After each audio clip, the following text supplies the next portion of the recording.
We zitten juist in de kantine en er weer een overval op een Aldi supermarkt. En begint er weer even over van hoe doen we dat nou met de sleutelprocedures en enzovoort. En we begint te kijken gewoon en verdorie in Orenduis dan gebeurt het zelf. Dat is balen.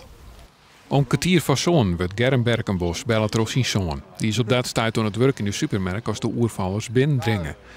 Berkenbos stapt voortdurend in de auto en jet wat er bad is. De bakker die komt aan de voorkant los en die wie daar. Maar tevens komt ik, Timo Veenstra, aan de overkant met vers. Ja, daar gingen de jongens ik ging om de achterdoor lasten dan. Op dat moment werd de jongen voorpakt.